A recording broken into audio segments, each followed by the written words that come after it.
Appreciate each other's efforts and stop looking for perfections.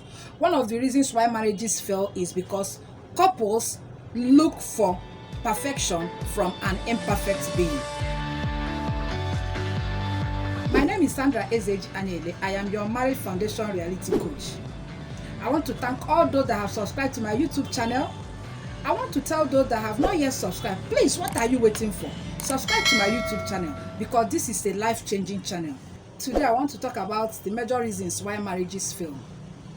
Yes, the reasons are inexhaustible, but I'm going to talk about the major ones. I say so because there are things that when you talk about them, every other thing hinges on them. I think the topic about how marriages fail is one of them. For instance, let us start with the foundation. How did you start? I say foundation because every other thing hinges on foundation. Because when the foundation is right, then you wouldn't have much problem. Yes, how did you start? Did you just jump into marriage, maybe out of coercion or something? Or did you prepare for marriage? Now, let us ask ourselves also, the foundation of your marriage, was it based on human tradition that includes social media?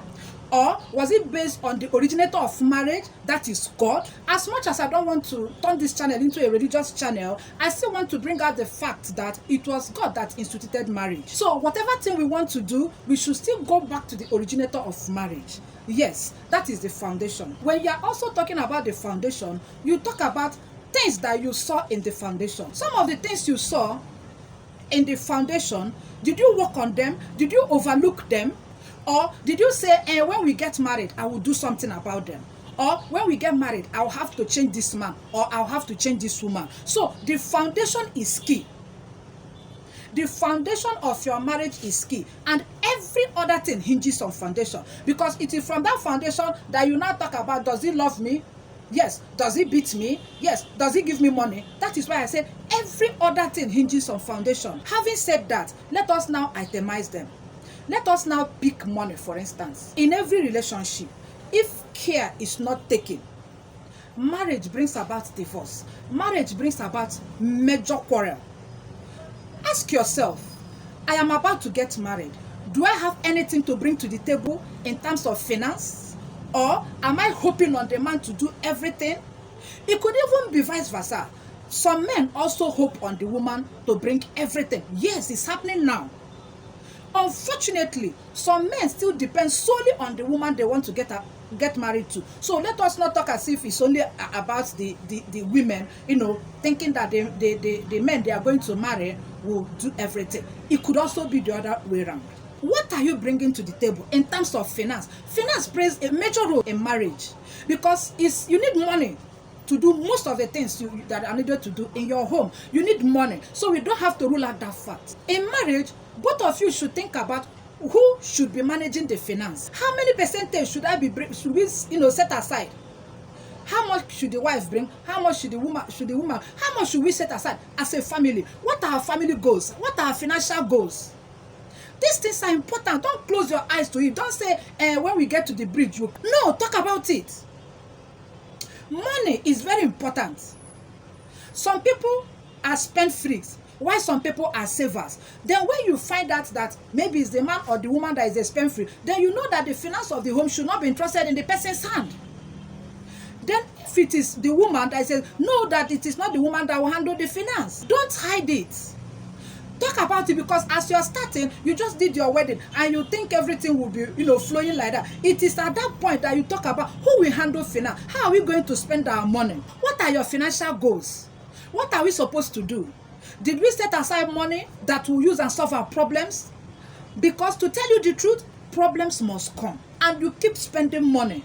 So how you handle your finance is very important. So money is very important. If you don't talk about it the way it should be talked about, it can make your family to fall apart. That's the truth. Marriages has failed, not one, not two. Cases are bound. So money is a major problem. So you have to look into it. Yes, you have to look into it. How will you manage your finances? How should we spend? These things are things that you plan so that it will not hook you.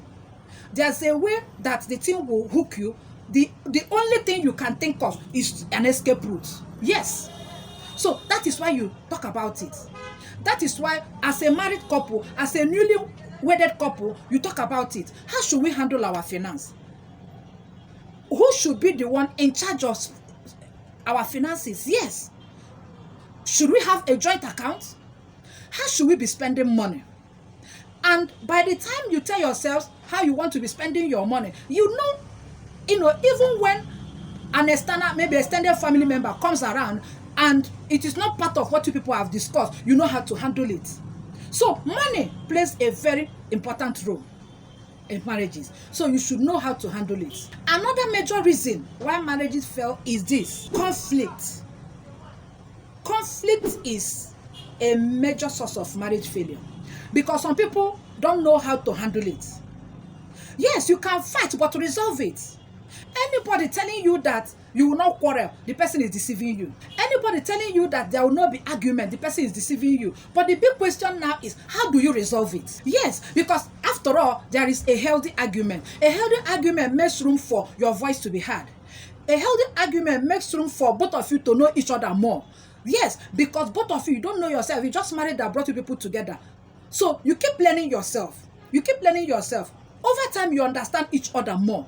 So there is something like healthy argument. So anybody telling you that you will keep, it will be rosy all through, the person is deceiving you, and I am not here to deceive you. You will step on each other's toes, my darling. So how do you resolve it? When there are challenges, how do you resolve it?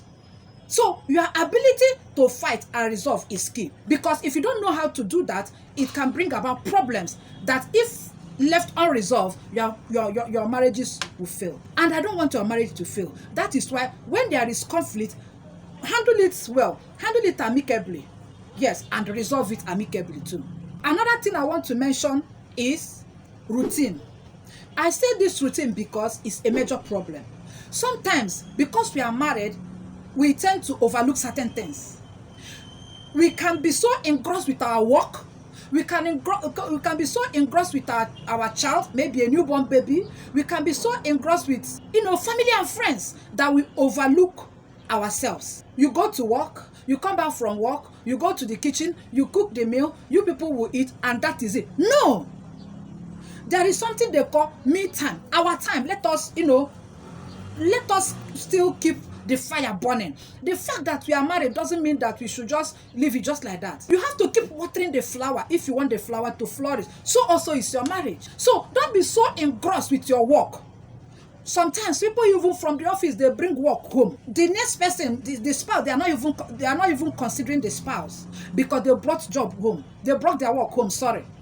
They are thinking about the workload. They are so engrossed with the work that they forget about the next person. That is wrong. The only time you learn about each other and the only time you bond very well is now that you are newly married. Bond so well that you get so used to each other. Do things together so that you will be there for each other. It's very important. So avoid routine, unnecessary routine in your marriage. It can break your home. Let us also talk about people getting married without loving themselves. It's funny, but that's the truth. Some people, it's not about love. Some people, it's not about the commitment. It's about that tag, I am married. It's about that tag, I want to get married. It's about that tag, and everybody is getting married. Let me get married. At least let me answer Mrs. Somebody. That is wrong. Because if you remove love, if there's no love in the relationship, if there's no friendship in the relationship, it will not work. At the time you'll be tired of each other, and then you take a walk. So make sure that you have a genuine reason for getting married. Make sure that you are not getting married for the wrong reasons. Or have you not heard that some people are interested in the children that comes with marriage? They are not interested in the person that gave birth to the children. Have you not heard? It's no longer news. It's happening. Some people are interested. They want to get married because they want to have children.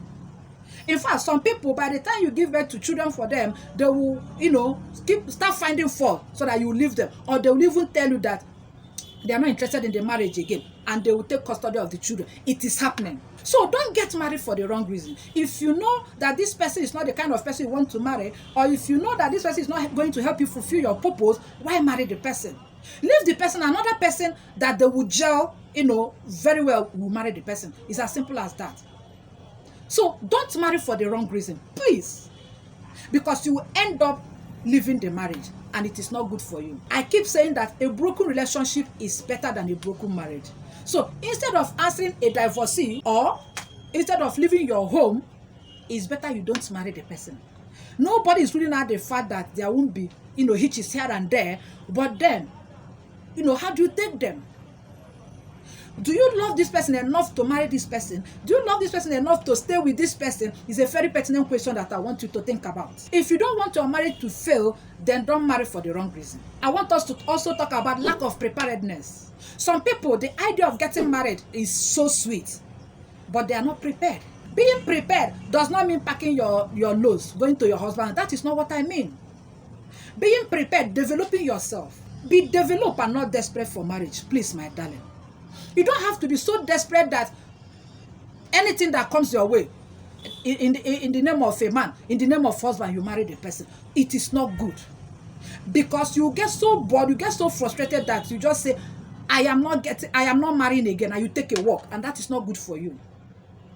That is why I am of the opinion that you don't marry so early, so that by the time you grow, you still look back and say, yes, I did the right thing by marrying this person.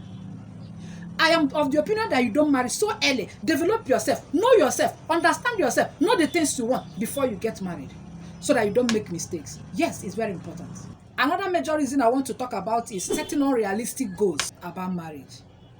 Sweetheart, marriage is not you don't see that in marriage and you say you want to start watching movie. That is not marriage. Marriage is work. That is why if you're opportune to enjoy your single life, if you're opportune to stay until the right person comes, it's good for you. Because to be honest with you, when you marry, there are some things that you were doing as a single person that you will never do again. Some people think that when you get married, everything is just set for you. No, that is not true. Marriage is work. Let me give you an example. If as a single person, you come home from work, you boil indomie and eat, whether there is a vegetable inside or not, you manage it like that and sleep. When you marry, you think it's going to be like that? It is not going to be like that. Yes, it's not going to be like that. So enjoy your singleness. When you are single, enjoy it, because by the time you marry, it's going to be work and work and work. So my advice is this: if you are not ready for the hard work that comes with being married, don't go for it. Some people set unrealistic goals to the extent that they will feel when they get married, the heavens will now come down for them.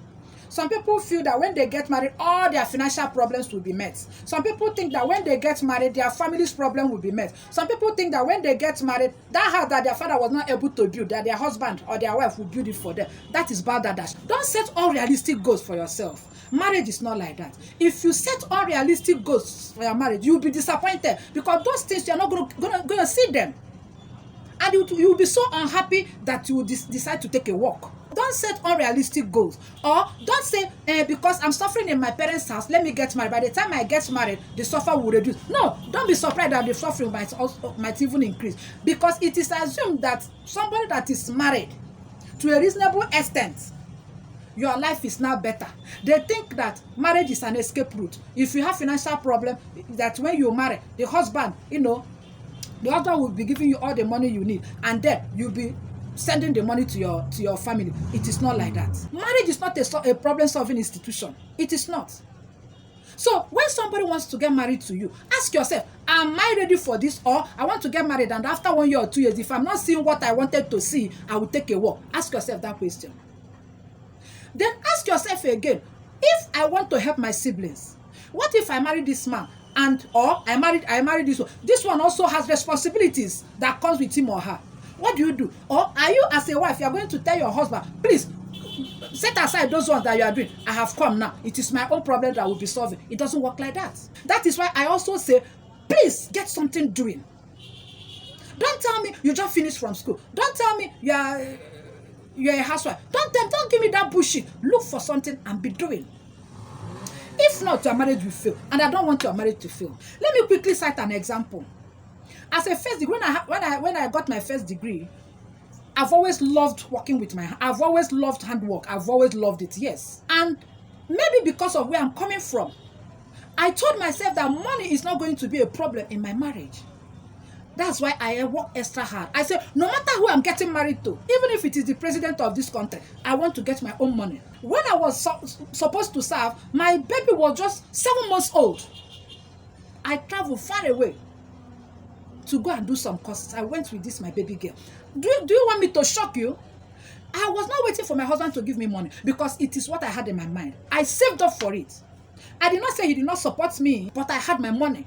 I went there, I paid the tuition and everything. This is somebody that just finished from school. Ordinarily, I would say, after all, I have my first degree. I can use it to look for work. And knowing how my country is, it's not, the work doesn't even come that easy. So, as I foresaw the future, I said, no, I have to back up this degree with something else. Yes, I have to. And do you know the funny thing? When I did this, remember, I said I went with a baby. So don't give me that excuse. Less than 1 year. I went to this school, I enrolled, I did program, I stayed months out of where my husband was staying. Yes. And I just finished. So there is no excuse there for you, if not, except you want your marriage to fail. Because I know, because of my experience growing up, I know that anyhow, there is no way you will not contribute to it. Because I told myself that whoever, even if it is the president of this country, I must have my own money, so that I will have something to contribute in my household. Very important. So if you don't want your marriage to fail, please avoid these things that I mentioned. Go through these things. Go through this video over and over again so that it will help you. Don't let anybody deceive you. Don't let anybody tell you that he's the man that is supposed to. Don't let anybody deceive you. I am not here to deceive you. I opened this channel. I started this YouTube channel to help the upcoming ones. I started this YouTube channel to make an impact. Yes, that is my reason. I started this YouTube channel to correct the mistakes I made, to talk about it so that people coming after me will, learn from me. They have to learn from me because that is the only way they can do well in their marriages. Yes, I married early. I keep saying it. I married early. I was not developed mentally. I keep saying it. If I had given myself more time, where I am today is not where I will be. And if not for the kind of person I married that allows me to explore, that allows, if I say I want to do this one, he allows me because he knows the kind of person I am. What if he's not that kind of person? Do you think I'll still remain here? No is the answer. I will not be here because I'll be frustrated.